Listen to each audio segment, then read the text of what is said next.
చిన్న పరీక్ష. ఒక బిచ్చగాడు ఉండేవాడు. వాడు ఊళ్ళ వెంబడి తిరుగుతూ బిచ్చమెత్తుకునేవాడు. చాలా దూరం తిండి లేకుండా ప్రయాణం చేసి ఆకలి దహించుకుపోతూ ఒక ఊరు చేరాడు. అక్కడ వాడికొక పెద్ద లోగిలి కనపడింది. అంత గొప్ప ఇంట తనకు పట్టెడన్నం దొరక్కపోదనుకున్నాడు బిచ్చగాడు. సింహద్వారం వద్ద ద్వారపాలకుడు కనిపించాడు. అయ్యా, ఆకలితో చచ్చిపోతున్నాను, పట్టెడన్నం పెట్టించండి అని బిచ్చగాడు ద్వారపాలకుడితో అన్నాడు.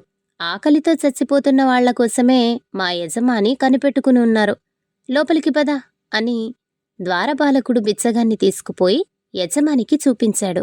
ఏం కావాలి నీకు అని యజమాని బిచ్చగాన్ని అడిగాడు.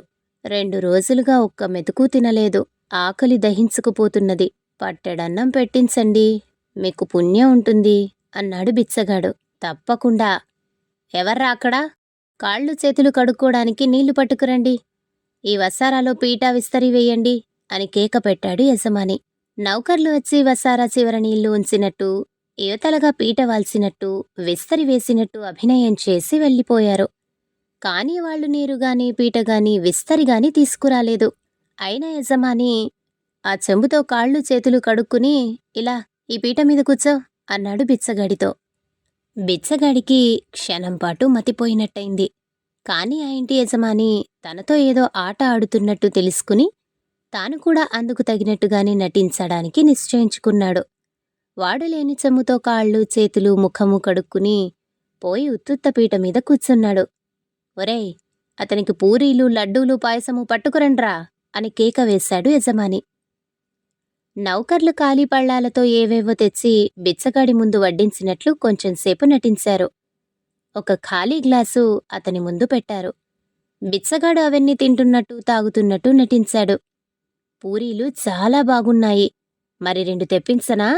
ఇతనికింకా లడ్డూలు పాయసము వడ్డించండ్రా, అంతా వంటగదిలోనే తగలడ్డారా ఏం అన్నాడు యజమాని.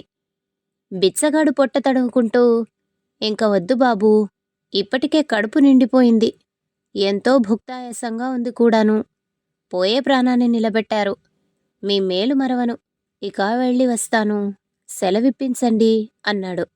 ఇంతలో గృహస్థు భార్య వచ్చి, కూర్చో నాయనా, అదంతా ఒక చిన్న పరీక్ష, అసలు భోజనం నేను వడ్డిస్తాను.